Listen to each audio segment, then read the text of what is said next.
할렐루야.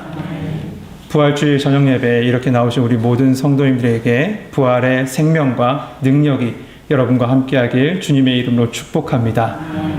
오늘은 너희 안에 이 마음을 품으라 두 번째 시간으로 같이 은혜 나누겠습니다. 미국의 한 이 국회의원이 이 조찬기도회에 가기 위해서 이 출근 시간대 기차를 타려고 이 열차를 타려고 기차역으로 향해 가고 있었습니다. 근데 그때 그 역사 앞에 이 한 사람이, 한 아이가 사과를 팔고 있었는데 자세히 보니까 지체 장애인이었어요. 근데 그 순간에 갑자기 어떤 사람이 막 급하게 뛰어 들어가다가 그 사과 진열대를 치고 가버린 겁니다. 그리고 그 위에 있었던 사과는 어떻게 됐겠어요? 막 이렇게 이리저리 굴러다녔겠죠. 그 사람 잠시 멈췄다가 뭐 알아들을 수 없는 말로 사과를 했는지 어떻게 했는지 알 수 없지만 알아들을 수 없는 말로 얘기하고 열차를 놓치지 않으려고 다시 급하게 서둘러서 그냥 들어가 버립니다. 이 광경을 보던 이 국회의원도 잠시 멈칫하다가 자기가 이 기차를 놓치면 안 될 것 같아서 늦을 것 같아서 그 또한 그냥 서둘러서 들어갔습니다. 그런데 이 떠나려는 기차를 타려는 순간 마음이 계속 안 좋은 겁니다. 그 친구가 계속 생각난 거예요. 안 되겠다 싶어서 되돌아왔습니다. 그런데 그 소녀는 그 흩어진 사과를 그냥 멍하니 바라만 보고 있던 거죠. 자세히 살펴보니까 그 소녀는 시력도 없었던 겁니다. 앞도 보지 못하는 거예요. 그 사람은 그 자리에 앉아서 사과를 하나씩 하나씩 줍기 시작합니다. 그리고 자기가 가지고 있던 손수건을 하나씩 닦아내고 그리고 기울어진 이 진열대를 갖다 바로 세우고 사과를 제자리에 다 놓았습니다. 그런 다음에 다시 이 열차를 타기 위해서 떠나려고 할 때 그 소년이 갑자기 황급하게 이 국회의원의 이 상의를 딱 붙잡는 겁니다. 그리고 이렇게 이야기한 겁니다. 당신은 예수님이신가요?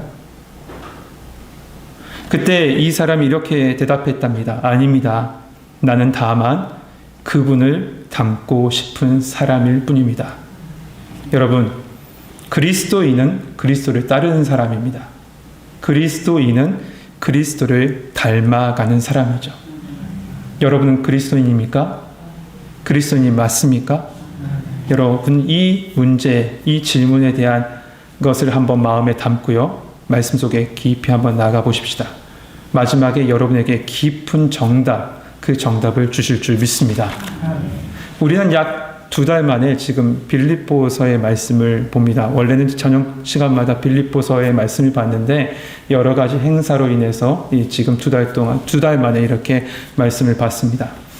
그래서 지난번에 나눴던 말씀 생각나실지 모르겠습니다.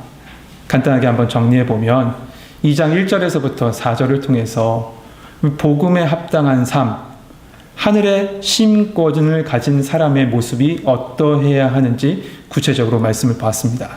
그것은 다툼과 허용이 아니라 오직 그리스도 안에서 한마음 돼서 겸손함으로 살아가는 것이 바로 그리스도인의 모습이다. 말씀을 통해서 같이 나눴죠. 그리고 이어지는 오늘 본문에 들어오는데 5절에서부터 오늘 우리가 읽었던 11절에서 실제로 그렇게 사셨던 모델을 보여주고 있습니다. 누구시죠?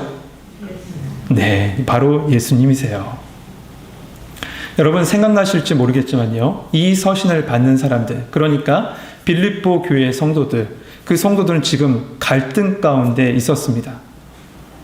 특별히 유오디아와 순두계라는 두 여인이 이 교회의 리더였는데 서로 간에 계속 다투고 있었어요. 무슨 일인지는 알 수 없지만 서로 자신의 주장이 옳다라고 막 주장하고 있었고 내 뜻대로 해야 된다라고 교회 내에서 그렇게 싸우고 있었습니다. 하나 되지 못한 거죠. 그래서 바울은 권면하고 있는 겁니다. 마음을 같이하여 같은 사랑을 가지고 뜻을 합하여 한 마음을 품으라고. 계속 교회로 하여금 하나 되게 해라, 단합되게 해라 그렇게 권면하고 있어요. 그때 하나 되는 방법을 가르쳐 주는데 그것이 무엇이냐? 오늘 본문에 나온 대로 예수님의 마음을 품는 겁니다. 오늘 5절 말씀 같이 한번 읽겠습니다. 5절입니다. 같이 읽겠습니다. 시작.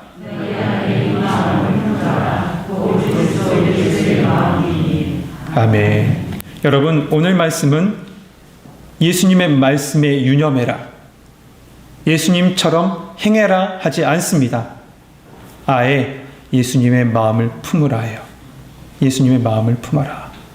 저는 여기서 그리스도인이 누구인지에 대한 생각을 다시 한번 해봤습니다. 그리스도인은 누구입니까? 그리스도인은 예수님이 하시는 일을 적당히 흉내내는 것도 아니고, 예수님께서 하신 말씀을 머릿속에 쌓는 것도 아닌 예수님의 마음을 내 마음에 이식해서 예수님의 마음이 내 심장 속에 뛰게 하는 것, 그것이 바로 그리스도인인 줄 믿습니다. 어쩌다가 흉내내는 것, 그럴 수 있겠죠. 그것이 그리스도인이 아니라 본질적인 변화예요. 한마디로 예수님이 나를 살아주시는 겁니다. 그렇게 되면 내 인격과 내 삶 자체가 예수님의 모습, 겸손의 모습, 온유의 모습, 그 삶으로 사라지는 겁니다. 살아내려고 애쓰는 것이 아닌 사라지는 거예요. 저는 예전부터 생각하는 한 가지가 있었습니다. 여러분, 한 가지 질문 드릴게요. 세상에서 멀어서, 가장 멀어서 하나 되기 힘든 것이 무엇일까요? 세상에서 가장 멀어서 하나 되기 힘든 것. 표정을 보니까 부부라고 얘기하시는 분이. 네, 제 마음입니다. 제 질문의 답은 그건 아니고요. 힌트를 하나 드릴게요. 철자로 얘기하면 이응과 시옷이에요. 이응과 시옷. 뭘까요? 맞습니다. 네, 잘 맞춰주셨어요. 네, 어떻게 하셨죠? 삶이 되는 게 참 어렵습니다. 사실 철자상으로 보면, 철자의 순서상으로 보면요, 암과 삶은 한 글자 차이죠. 한자 차이예요. 근데 아는 것이 삶이 되는 건 참 어렵습니다. 여기에 연장선상에서 다시 한번 질문을 드리면, 여러분, 설교하는 건 어떨 것 같으세요? 쉬울 것 같으세요? 어려울 것 같으세요? 왜 대답 못 하세요? 우리 원로 목사님은 참 쉽다라고 하세요. 그렇죠? 그것은 오직 예수의 복음만 전하면 된다는 겁니다. 그러니까 네, 그 말씀대로 하면 맞습니다. 참 쉽습니다. 그런데 저는 그 참 쉬운 것을 이렇게 어렵게 해냅니다. 여러분, 담임 목사를 위해서 생각나실 때마다 기도해 주십시오. 오직 예수님 바라보는 목회자, 오직 예수님이 살아주시는 목회자, 오직 예수 그리스도만 증거하는 목회자 될 수 있도록 도와달라고요. 여러분, 이 세 가지 제목 기억하시죠? 다음에 또 물어볼지도 모릅니다. 제가 설교를 어렵게 여기는 이유는 한 가지입니다. 그런데 살아내기는 어렵다는 거예요. 복음을 알고 말하기는 쉬워요. 그런데 내 힘으로 그 복음대로 살기는 어렵다는 거예요. 복음을 듣는 건 쉬워요. 복음을 증거하는 목회자의 설교를 듣고 성경 말씀을 읽으면 되죠. 그런데 내가 들은 복음, 내가 본 복음을 그 복음대로 말씀대로 살기는 수십 배, 수백 배, 수천 배 어렵다는 겁니다. 오늘 말씀, 예수님처럼 겸손합시다. 말은 쉽습니다. 근데 그렇게 하려면 정말로 바늘로 허벅지를 찌르는 아픔과 뼈를 깎는 고통이 있어야 돼요. 그런데 이런 어려운 문제를 손쉽게 해결하는 방법, 그 방법을 오늘 말씀에서 가르쳐 주고 계세요. 그것은 바로 너희 안에 이 마음을 품으라, 곧 그리스도 예수의 마음이니. 예수님의 마음이 내 마음이 되면 돼요. 예수님의 마음이 내 마음속에 이식되면 됩니다. 그렇다면 그 그리스도의 마음이 어떻게 이식할 수 있을까요? 우리 마음속에 무엇보다 먼저 우리는 복음을 받아들여야 되겠죠. 예수 복음을 붙잡아야 됩니다. 그리고 나서 그 안에서 나는 죽고 예수로 사는 거예요. 내 자아는 죽고 예수님이 내 안에서 살아주셔야 돼요. 그러기 위해서는 내가 예수님 안에, 예수님이 내 안에, 예수님과 내가 하나 되어야 되겠죠. 그러면 겸손한 척, 사랑 많은 척, 경건한 척, 그리스도인인 척, 제가 이것을 가지고 척척박사라고 얘기하는데 척척박사로 살아가지 않아도 돼요. 왜냐하면 예수님이 나를 살아주시기 때문입니다. 할렐루야. 이제 이어지는 본문은 그 예수님의 모습은 이런 모습이다. 좀 더 구체적으로 심층적으로 이렇게 보여주고 있습니다. 그 말씀이 6절에서부터 8절인데요. 먼저 보면 그는 근본 하나님의 본체시나 하나님과 동등됨을 취할 것으로 여기지 아니하시고 오히려 자기를 비워 종의 형체를 가지사 사람들과 같이 되셨고 사람의 모양으로 나타나사 자기를 낮추시고 죽기까지 복종하셨으니 곧 십자가에 죽으심이라. 예수님의 모습 첫 번째, 그는 본질상 하나님이셨습니다. 그러나 그 하나님이 낮아지셨습니다. 바로 성육신 하신 겁니다. 낮아진 척 하는 것이 아닙니다. 완전한 낮아짐이에요. 온 우주 만물을 창조하시고 주관하시는 그분이 사람이 되셨어요. 제가 저기 그 서대문에 있는 형무소에 가본 적이 있습니다. 서대문에 있는 형무소라니까 경찰이 아니라 서대문 역사박물관 아시죠? 네, 서대문 역사박물관에 가본 적이 있어요. 거기 가보면 형무소 지하에 일본이 저지른 여러 가지 고문 방법들을 이렇게 전시해 놓았습니다. 그 중에 한 개가 인상 깊은데 그것이 바로 벽관 고문이에요. 벽관 고문. 사람들이 체험할 수 있도록 딱 해놨는데 그 벽관 고문이 뭐냐면 한 사람이 들어가면 앉을 수도 움직일 수도 없게 딱 이렇게 만들어 놓은 이 벽관처럼 되어 있는 관처럼 되어 있는 이 고문 틀입니다. 저도 잠깐 한번 들어가 봤어요. 들어가 봤더니 잠시 있었는데도 얼마나 힘들었는지 좀 답답해 죽는 줄 알았습니다. 이처럼 작은 공간에 잠시 머무는 것도 고문처럼 느껴지는데요. 우주 만물을 창조하시고 그것을 운행하시는 하나님이 한 인간의 몸으로 오심은 아무것도 아닌 존재로의 낮아지신 거예요. 예수님께서 이 땅에 오셨을 때 어떤 왕궁의 궁궐이 준비되어 있습니까? 축제 속에서 예수님께서 오셨습니까? 예수님은 누울 자리조차 없으셔서 말구유, 짐승의 여물통 위에 그의 몸을 의지하셨어요. 이 땅에 오셔서 온갖 고난과 치욕과 아픔과 슬픔을 다 당하시고 저주의 십자가에서 죽음이시면서까지 우리에게 다가오신 분이 바로 우리 주 예수 그리스도십니다. 우리의 모범이 되시면서 우리를 하나님의 자녀로 삼아주시기 위해서 하나님의 찾아오심이 이런 모습으로 우리 가운데 나타나셨던 겁니다. 그래서 예수님의 성육신은 온전한 자기 희생이고 모든 권리, 모든 특권의 포기였다라고 그렇게 얘기합니다. 예수님께서 이렇게 오신 목적은 하나였습니다. 오직 하나, 죄인을 구원하기 위해서. 우리에게 새 생명 주기 위해서. 여러분, 그래서 우리는 그 은혜 속에 살아가게 되는 줄 믿습니다. 그런데 말씀은 우리에게 뭐라고 얘기하죠? 그 예수님의 겸손을 품으라고. 그 낮아지심을 품으라고 말씀합니다. 즉 예수님의 성육신은 성도가 겸손해야 될 이유가 된 겁니다. 그런데 이 예수님의 낮아지심, 이 낮아지심으로 끝나지 않았어요. 그 낮아지심뿐만 아니라 죽기까지 복종하셨습니다.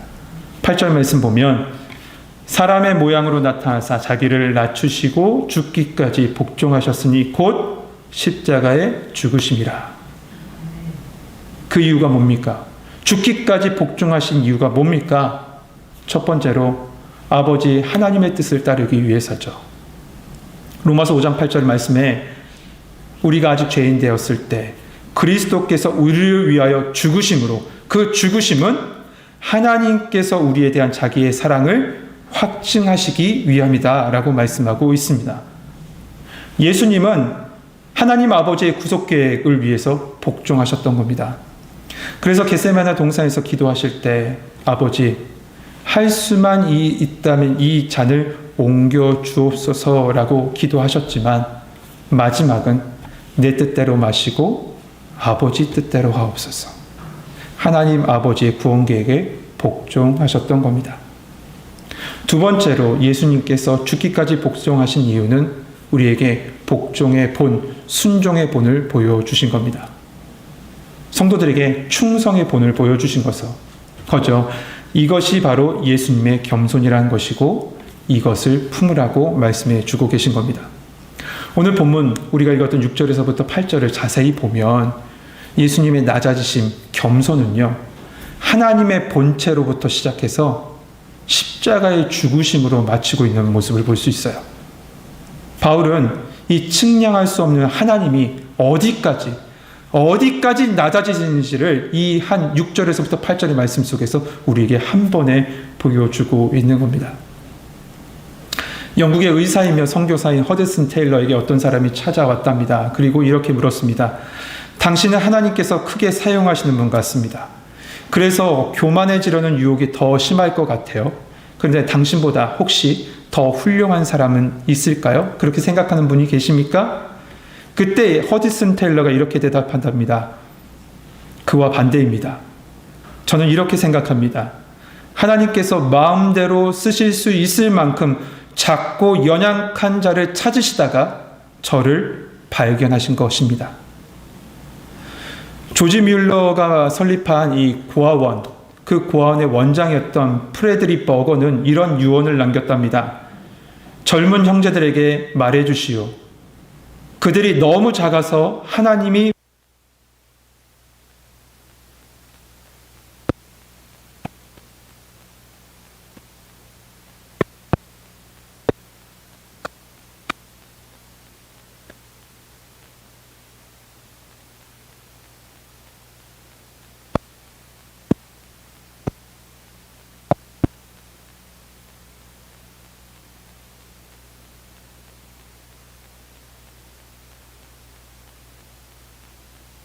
없어요. 그러기에 겸손의 삶, 그 삶을 살기 위해서는요, 예수님이 내 마음이 되어야 되고요. 내 마음이 예수님의 마음이 되어야 합니다. 그러면 자연스럽게 예수님을 닮아가는 삶을 살게 될 줄 믿습니다. 이어지는 9절에서부터 11절은 겸손의 삶을 사신 예수님을 하나님께서 어떻게 하셨는지 기록하고 있습니다. 9절에서부터 11절 말씀인데요. 한 절씩 교독하고 11절을 같이 읽겠습니다. 제가 먼저 읽겠습니다. 이러므로 하나님이 그를 지극히 높여 모든 이름 위에 뛰어난 이름을 주사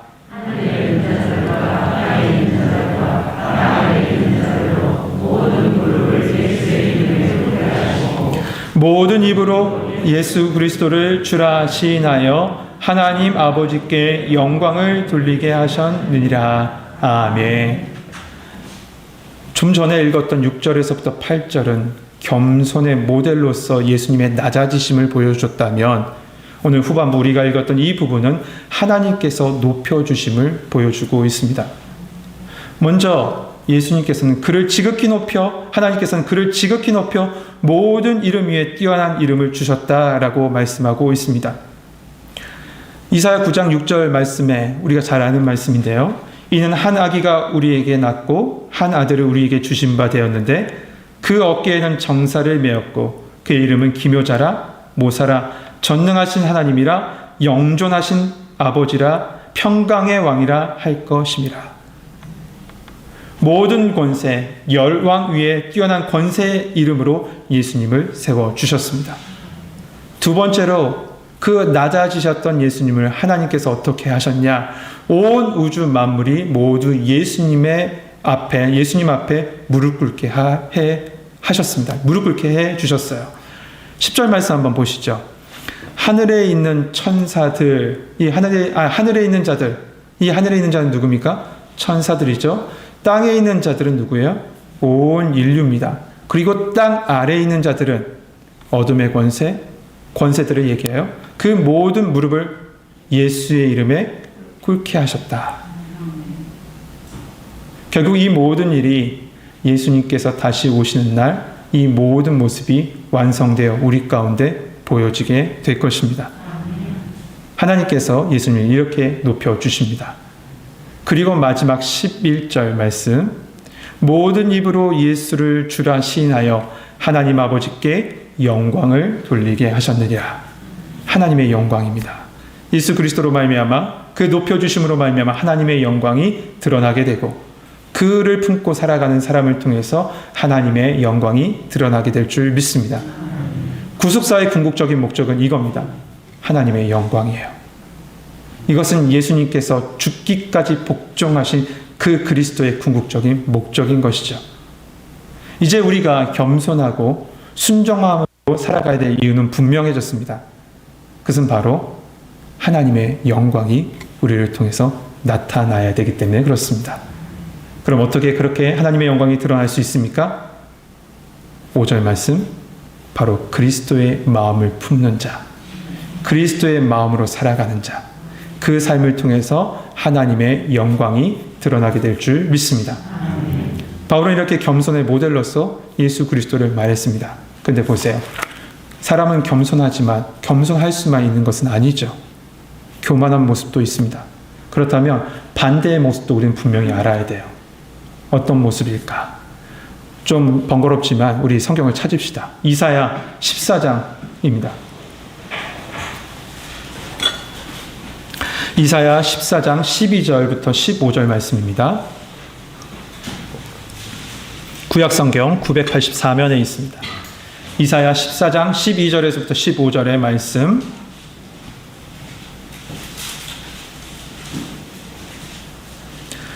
(14장 12절) 말씀 제가 읽겠습니다.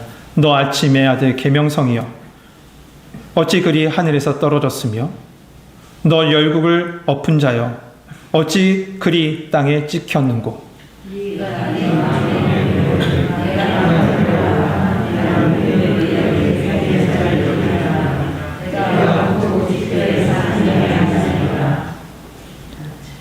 네, 사실은 제가 읽고 그냥 쭉 가려고 그랬는데 어떻게 교도를 해주셨습니다. 먼저 12절 말씀부터 잠깐 봅시다. 한번 보면서 갈게요. 너 아침의 계명성이여, 누굴까요? 어둠의 권세, 사단의 권세죠. 사단이죠. 열국을 엎은 자야. 그 어둠의 권세의 모습은 떨어짐과 땅의 찍힘이었어요. 그 이유가 다음 절에 나오는데, 여러분 읽었던 13절 말씀 보면, 내가 내 마음에 이르기를 내가 하늘에 올라 하나님의 묵별 위에 내 자리를 높이리라. 내가 북극 지폐의 산 위에 앉으리라. 14절 말씀, 가장 높은 구름 위에 올라가 지극히 높으신 이와 어떻게 된다고요? 같아지리라 하는도다. 스스로 높아지고 마지막은 스스로 하나님처럼 되려고 한다는 거죠. 그렇게 되면 그 결과는 무엇인가? 15절 말씀, 이제 같이 읽는 겁니다. 같이 읽겠습니다. 시작.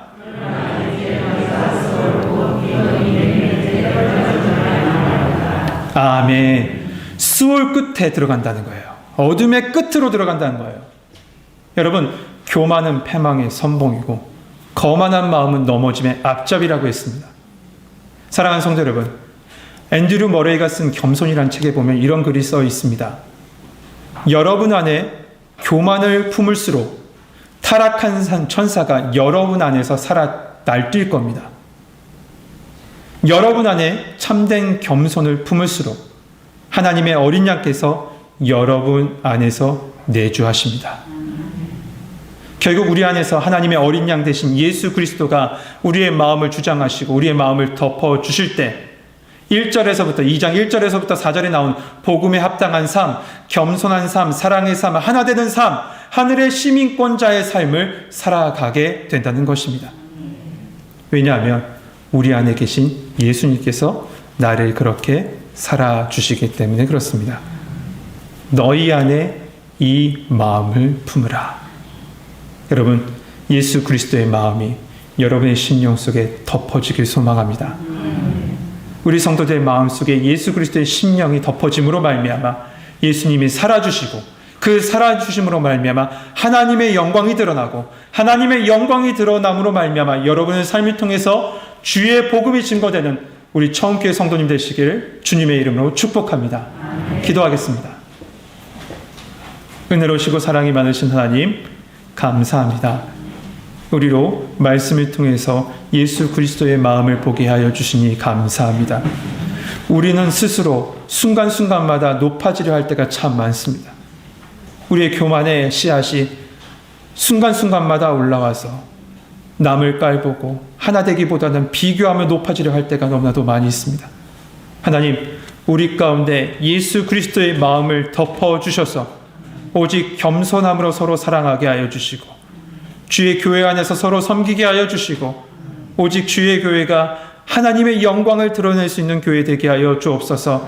주님, 나를 살아주시옵소서. 주님, 우리를 살아 주시옵소서. 그러므로 말미암아 하나님의 영광이 드러나게 하여 주시고 우리의 삶을 통해서 오직 복음의 향기가 증거될 수 있도록 도와주시옵소서. 예수 그리스도의 이름으로 기도하옵나이다. 아멘.